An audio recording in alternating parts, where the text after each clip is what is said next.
마흔에 읽는 쇼펜하우어 강용수설은 마흔, 쇼펜하우어를 만나다 마흔은 인생의 정오다. 아침의 열정과 저녁의 평온 사이에 놓인 이 시간에 우리는 문득 멈춰서서 지나온 길과 앞으로 갈 길을 돌아본다. 젊은 시절의 무한한 가능성은 현실의 한계로 수렴하고 이루지 못한 꿈들은 후회로 남는다. 강용수는 이러한 중년의 위기를 맞이한 이들에게 19세기 독일 철학자 아르투어 쇼펜하우어의 사상을 안내자로 제시한다. 쇼펜하우어는 염세주의 철학자로 알려져 있다. 그는 삶이 본질적으로 고통스럽다고 주장했으며 인간의 욕망이 끝없는 불행의 원천이라고 보았다. 이러한 사상은 언뜻 우울하고 부정적으로 들릴 수 있다. 하지만 강용수는 쇼펜하우어의 철학이야말로 마흔을 맞이한 이들에게 가장 현실적이고 외안이 되는 지혜라고 말한다. 젊은 시절 우리는 긍정적 사고와 무한한 가능성을 믿었다. 할 수 있다는 메시지가 우리를 이끌었다. 하지만 마흔에 이르러 우리는 깨닫는다. 모든 것이 가능하지는 않다는 것을, 노력만으로 모든 것을 이룰 수 있는 것은 아니라는 것을, 삶에는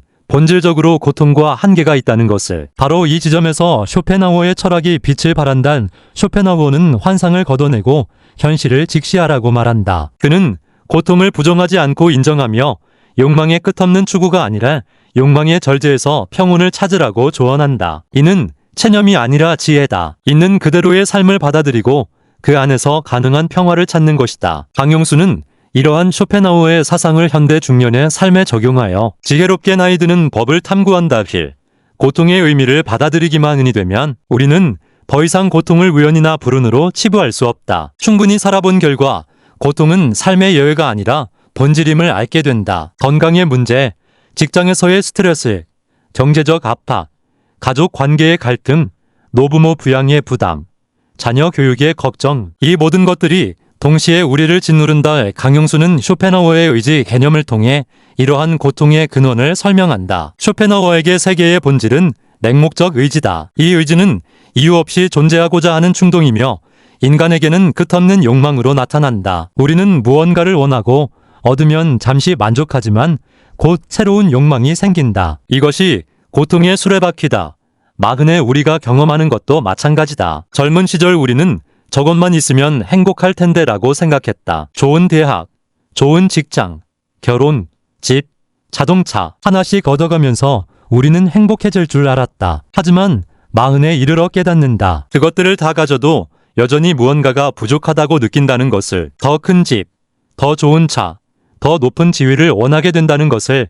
쇼펜하우어는 이것이 정상이라고 말한다. 만족이란 일시적일 수밖에 없으며 인간은 본질적으로 충족될 수 없다. 이러한 통찰은 역설적으로 위안이 된다. 우리가 불행한 것은 우리의 잘못이 아니다. 우리가 더 노력하지 않았거나 더 현명하지 못했기 때문이 아니다. 그것은 존재 자체의 조건이다. 강용수는 이러한 인식이 중년에게 주는 해방감을 강조한다. 우리는 더 이상 완벽한 행복을 추구하지 않아도 된다. 그것은 애초에 불가능한 목표였다. 대신 우리는 현실적인 목표를 세울 수 있다. 고통을 없애려 하기보다는 고통을 줄이고 고통과 함께 살아가는 법을 배우는 것. 이것이 지혜로운 중년의 태도다. 또한 고통을 인정하는 것은 타인에 대한 연민으로 이어진다. 우리 모두가 고통받는다는 것을 알 때 우리는 타인의 고통에 더 공감할 수 있다. 직장 동료의 짜증, 배우자의 예민함, 자녀의 반항, 이 모든 것의 이면에는 그들 나름의 고통이 있다. 쇼펜하우어의 윤리학은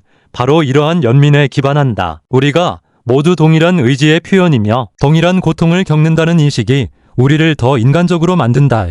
욕망을 다스리는 지혜. 쇼펜하우어의 처방은 간단하지만 실천하기 어렵다. 욕망을 줄여라. 강용수는 이것이 마흔에 우리에게 특히 중요한 교훈이라고 말한다. 젊은 시절 우리는 팽창의 시기를 산다. 더 많이 갖고 더 높이 올라가고 더 넓은 세계를 경험하고자 한다. 하지만 마흔을 지나면서 우리는 수축의 지혜를 배워야 한다. 현대 소비사회는 끊임없이 새로운 욕망을 자극한다. 광고는 우리가 가진 것이 충분하지 않다고 속삭이고 소셜미디어는 타인의 화려한 삶을 보여주며 우리를 초라하게 만든다. 쇼펜하우어라면 이렇게 말할 것이다. 그것이 정말로 필요한가? 그것을 얻으면 정말 행복해질까? 강용수는 중년의 소비 패턴을 성찰하라고 조언한다. 우리는 종종 불안을 소비로 해소하려 한다. 스트레스를 받으면 쇼핑을 하고 공허함을 느끼면 명품을 산다. 하지만 이러한 소비는 일시적 쾌락만 줄 뿐 근본적인 불안을 해결하지 못한다. 오히려 경제적 부담만 늘리고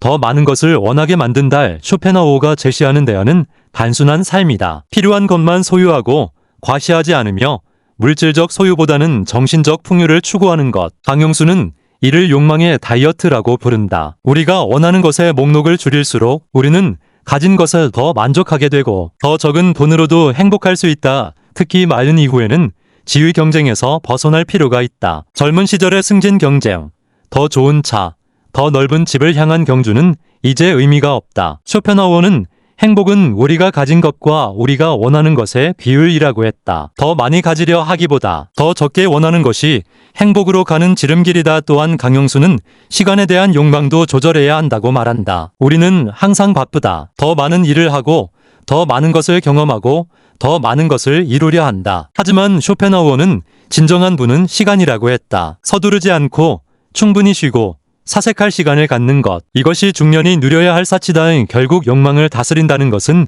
자유를 얻는 것이다. 우리가 더 적게 원할수록 우리는 외부 조건에 덜 의존하게 된다. 직장을 잃어도 재산을 잃어도 명예를 잃어도 흔들리지 않는 내적 평온. 쇼펜하우어가 제시하는 이상이며 마흔에 우리가 추구해야 할 목표다. 3. 관계의 재정립. 쇼펜하우어는 인간관계에 대해 냉소적이었다. 그는 사람은 사람에게 늑대라는 홉스의 말에 동의했으며 대부분의 인간관계가 이기심에 기반한다고 보았다. 사람들은 서로를 이용하고 경쟁하며 상처를 준다. 진정한 우정과 사랑은 매우 드물다. 강용수는 이러한 시각이 마흔의 우리에게 오히려 건강한 현실주의를 제공한다고 말한다. 젊은 시절 우리는 모든 사람과 좋은 관계를 유지하려 했다. 직장 동료들과 친해지려 노력하고 학부모 모임에 참석하고 친척 모임을 빠짐없이 챙겼다. 하지만 이는 많은 에너지를 소비하며 종종 피상적인 관계만 양산한다. 쇼펜하우어는 고슴도치의 딜레마라는 유명한 비유를 제시했다. 추운 겨울, 고슴도치들은 서로의 체온으로 따뜻해지려 다가가지만 너무 가까워지면 서로의 가시에 찔린다. 그래서 적당한 거리를 유지해야 한다. 인간관계도 마찬가지다. 너무 가까우면 상처받고 너무 멀면 외롭다. 적절한 거리를 찾는 것이 중요하다.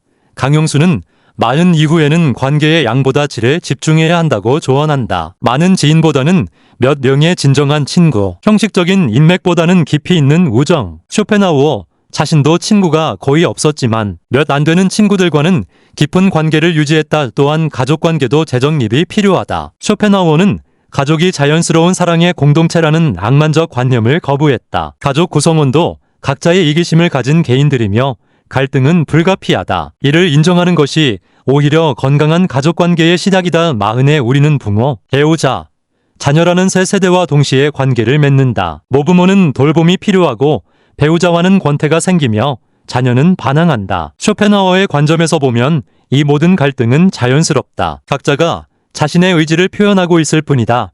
강용수는 이러한 인식이 역설적으로 더 나은 관계를 가능하게 한다고 말한다. 가족이 완벽해야 한다는 환상을 버릴 때 우리는 있는 그대로의 가족을 받아들일 수 있다. 배우자가 모든 것을 채워주리라 기대하지 않을 때 우리는 작은 것에도 감사할 수 있다. 자녀에게 완벽을 요구하지 않을 때 우리는 그들의 있는 그대로를 사랑할 수 있단. 결국 쇼펜하우어가 말하는 관계의 지혜는 이것이다. 과도한 기대를 버리고 적절한 거리를 유지하며 타인을 바꾸려 하지 말라. 그리고 무엇보다 자기 자신과의 관계를 돌보라. 혼자 있을 수 있는 능력을 기르라. 고독을 두려워하지 말고 오히려 그것을 즐겨라. 자기 자신과 편안한 사람만이 타인과도 건강한 관계를 맺을 수 있다사. 고독과 자유. 쇼펜하우어는 고독을 사랑했다. 그는 평생 혼자 살았으며 사교 활동을 최소화했다. 그에게 고독은 피해야 할 고통이 아니라 추구해야 할 자유였다. 강용수는 이러한 쇼펜하우어의 태도가 마흔의 우리에게 중요한 교훈을 준다고 말한다. 현대 사회는 고독을 부정적으로 본다. 혼자 있는 사람은 외롭고 불행한 것으로 여겨진다. 우리는 끊임없이 연결되어 있어야 하고 누군가와 함께 있어야 한다는 압박을 느낀다. 하지만 쇼펜하우어는 정반대로 말한다. 혼자 있을 수 없는 사람은 나쁜 친구와 함께 있게 된다. 마흔이 되면 우리는 고독의 가치를 새롭게 발견한다. 젊은 시절에는 끊임없이 사람들과 어울리고 모임에 참석하고 관계를 확장하는 것이 중요했다. 하지만 이제는 다르다. 우리는 조용한 시간을 갈구한다. 혼자 책을 읽고 음악을 듣고 생각에 잠길 시간을 원한다.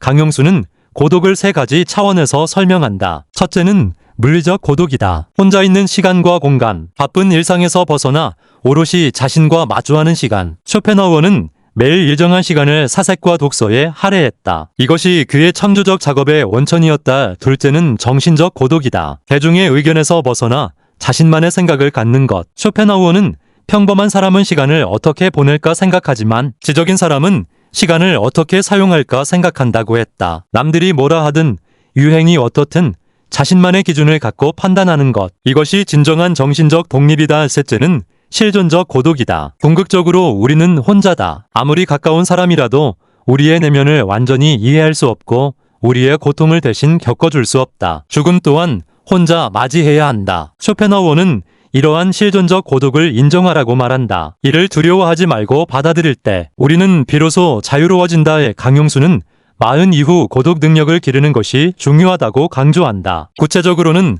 혼자 할 수 있는 취미를 갖는 것, 정기적으로 혼자만의 시간을 확보하는 것, 명상이나 산책 같은 고독한 활동을 즐기는 것 등이다. 이러한 고독의 시간은 우리를 재충전시키고 자기 자신과 대화할 기회를 준다. 또한 고독은 창조성의 원천이다. 쇼펜하우어의 모든 저작은 고독 속에서 탄생했다. 진정한 사고는 고독 속에서만 가능하다. 우리가 무언가를 깊이 생각하고 창조적인 작업을 하고 자기 성찰을 하려면 고독이 필요하다. 결국 쇼펜하우어가 말하는 고독은 외로움이 아니라 자유다. 타인에 의존하지 않고 자기 자신으로 충분한 상태. 혼자서도 행복할 수 있고 혼자서도 의미 있는 시간을 보낼 수 있는 능력. 이것이야말로 진정한 자립이며 마근의 우리가 성취해야 할 성숙함이다고 예술과 사색이 의한 쇼펜하우어는 예술을 고통으로부터의 일시적 탈출구로 보았다. 예술 작품을 관조할 때 우리는 일상의 욕망과 고통에서 벗어나 순수한 인식의 상태에 도달한다. 이 순간 우리는 개인적 이해관계를 초월하여 사물의 본질,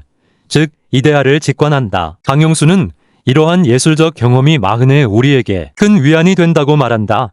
마흔을 지나면서 우리는 실용적 목적에서 벗어나 순수하게 즐기는 것에 가치를 깨닫는다. 젊은 시절에는 모든 것이 목적을 위한 수단이었다. 공부는 좋은 대학을 위해, 일은 돈을 벌기 위해, 인간관계는 인맥을 위해. 하지만 이제는 다르다. 그 자체로 의미 있는 것, 아무런 실용적 목적 없이 즐길 수 있는 것을 찾는다. 쇼펜하우어는 특히 음악을 가장 높은 예술로 여겼다. 음악은 다른 예술과 달리 의지 자체를 직접 표현한다. 음악을 들을 때 우리는 말로 표현할 수 없는 깊은 감정을 경험하고 일시적이나마 존재의 고통에서 해방된다. 강용수는 마흔의 우리에게 음악을 친구로 삼으라고 권한다. 문학도 마찬가지다. 쇼펜하우어 자신이 열렬한 독서가였으며 고전 문학에서 큰 위안을 얻었다. 좋은 책을 읽는 것은 가장 고결한 사람들과 대화하는 것과 같다. 셰익스피어, 괴테, 세르반테스 같은 고장들의 작품은 우리에게 인생의 지혜를 전해주고 우리의 고통이 보편적임을 알게 해준다. 강용수는 마흔 이후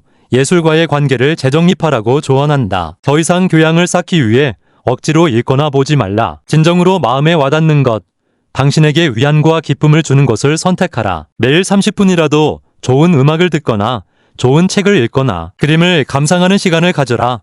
또한 쇼펜하우어는 자연의 관조도 예술과 유사한 효과를 준다고 보았다. 아름다운 풍경을 바라볼 때 우리는 일상의 걱정에서 벗어나 순수한 감탄의 상태에 이른다. 강용수는 중년에게 자연과 더 많은 시간을 보내라고 권한다. 산책, 등산, 여행 등을 통해 자연과 교감하는 것이 심신의 건강에 큰 도움이 된다. 사색 또한 중요하다. 쇼펜하우어는 사색을 정신의 소화에 비유했다. 우리는 많은 정보를 받아들이지만 그것을 충분히 소화하지 못한다. 사색의 시간은 우리가 경험한 것을 곱씹고 통합하며 지혜로 만드는 과정이다. 강용수는 마흔 이후 정기적으로 사색의 시간을 가지라고 조언한다. 아침 일찍 일어나 조용히 앉아 생각하는 시간, 혹은 잠들기 전 하루를 돌아보는 시간. 이러한 사색의 습관은 우리의 삶을 더 의식적이고 의미 있게 만든다. 예술과 사색이 주는 것은 일시적 위안만이 아니다. 그것들은 우리의 관점을 바꾸고 우리를 더 깊은 존재로 만든다. 쇼펜하우어는 인생은 짧지만 예술은 길다고 했다. 우리의 개인적 고통과 기쁨은 사라지지만 위대한 예술 작품은 영원히 남는다. 이러한 영원한 것과 접촉하는 것, 그것이 우리 삶의 초월적 차원을 더한다. 6. 죽음을 준비하는 쇼펜하우어는 죽음에 대해 많이 사유했다. 그는 죽음을 두려워할 필요가 없다고 말했다. 왜냐하면 죽음은 존재의 소멸이 아니라 단지 개체화의 종말이기 때문이다. 우리를 구성하는 의지는 사라지지 않고 다른 형태로 계속 존재한다. 강용수는 이러한 쇼펜하우어의 사상이 마흔이 우리에게 죽음을 준비하는 지혜를 준다고 말한다. 마흔이 되면 죽음은 더 이상 먼 미래의 일이 아니다. 부모 세대가 하나둘 세상을 떠나고 동년배 중에서도 병으로 고생하거나 사고로 떠나는 이들이 생긴다. 우리 자신도 건강검진에서 이상 신호를 받기 시작한다. 죽음은 점점 현실로 다가온다. 쇼펜하우어는 죽음을 부정하지 말고 정면으로 바라보라고 말한다. 죽음을 의식하는 것이 오히려 삶을 더 진지하고 의미 있게 만든다. 우리의 시간이 한정되어 있다는 것을 알 때 우리는 그 시간을 더 소중히 여기게 된다. 쓸데없는 일에 시간을 낭비하지 않고 진정으로 중요한 것에 집중하게 된다. 강용수는 쇼펜하우어의 관점에서 죽음 준비를 3가지 차원에서 설명한다. 첫째는 실질적 준비다. 유언장 작성, 재산 정리, 장례 계획 등 이러한 실질적 준비는 남은 가족의 부담을 덜어주고 우리 자신에게도 마음의 평화를 준다. 둘째는 관계 정리다. 화해해야 할 사람과 화해하고 감사를 표현해야 할 사람에게 감사를 전하고 용서를 구해야 할 사람에게 용서를 구하는 것. 쇼펜하우어는 우리가 죽을 때 가져갈 수 있는 것은 오직 우리가 타인에게 준 것뿐이라고 했다. 남은 시간을 의미 있는 관계를 돌보는데 사용하라. 셋째는 영적 준비다. 삶의 의미를 성찰하고 자신이 남기고 싶은 것이 무엇인지 생각하는 것. 쇼펜하우어는 개인은 사라지지만 그가 기여한 것, 그가 창조한 것, 그가 사랑한 것은 어떤 형태로든 남는다고 보았다. 우리의 삶이 어떤 흔적을 남길 것인가를 고민하는 것이 영적 준비의 핵심이다. 강용수는 죽음을 준비한다는 것이 삶을 포기하는 것이 아니라고 강조한다. 오히려 그 반대다. 죽음을 의식하고 준비하는 것은 남은 삶을 더욱 충실하게 사는 방법이다. 쇼펜하우어는 죽음을 기억하라 미멘토 모리는 고대의 격언을 되새기며 죽음의 의식이 삶의 질을 높인다고 말했다. 또한 쇼펜하우어는 죽음 이후에 대해 지나치게 걱정하지 말라고 조언한다. 우리는 태어나기 전에 무한한 시간 동안 존재하지 않았지만 그것이 고통스럽지 않았다. 죽음 이후도 마찬가지일 것이다. 오히려 죽음은 모든 고통으로부터의 해방이다. 이러한 관점은 죽음에 대한 공포를 덜어준다. 결론. 지혜로운 중년을 향하여. 강용수요. 마흔에 읽는 쇼펜하우어는 단순히 철학자의 사상을 소개하는 책이 아니다. 그것은 중년의 위기를 겪는 현대인에게 실질적인 삶의 지혜를 제공하는 안내서다. 쇼펜하우어의 염세주의는 우울한 비관이 아니라 현실을 있는 그대로 보는 용기이며 그 현실 속에서 가능한 평화를 찾는 지혜다. 마흔에 이르러 우리는 많은 환상을 버려야 한다. 완벽한 행복이라는 환상, 끝없는 성장이라는 환상, 모든 것을 가질 수 있다는 환상. 쇼펜하우어는 이러한 환상들을 걷어내고 현실을 직시하라고 말한다. 그리고 역설적으로 그러한 직시가 진정한 평온으로 가는 길이라고 가르친다.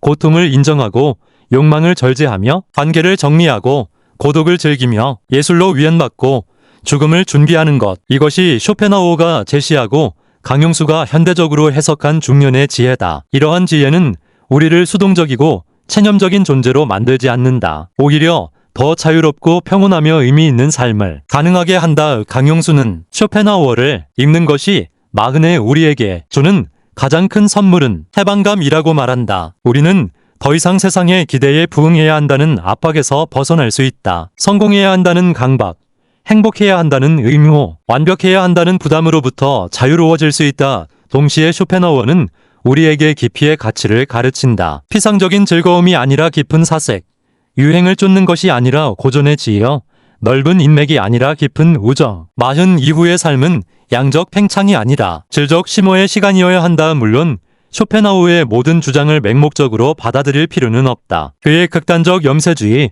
여성에 대한 편견, 인간관계에 대한 과도한 냉소주의 등은 비판받을 만하다. 하지만 그의 핵심 통찰, 고통의 보편성, 욕망의 문제, 내적 평화의 중요성, 예술의 가치 등은 여전히 유효하며 특히 중년의 우리에게 깊은 울림을 준다.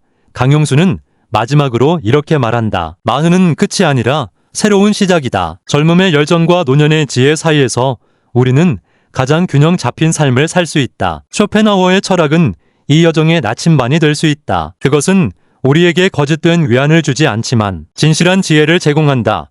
마흔의 쇼펜하우어를 읽는다는 것은 결국 자기 자신과 정직하게 마주하는 것이다. 우리의 한계를 인정하고 우리의 고통을 받아들이며 그럼에도 불구하고 의미 있는 삶을 추구하는 것. 쇼펜하우어는 이것이 가능하다고 그리고 그것이야말로 진정으로 지혜로운 삶이라고 말한다. 이제 우리의 선택이다. 환상 속에서 계속 살 것인가? 아니면 진실을 직시하고 자유를 얻을 것인가? 우리의 선택이다. 환상 속에서 계속 살 것인가? 아니면 진실을 직시하고 자유를 얻을 것인가?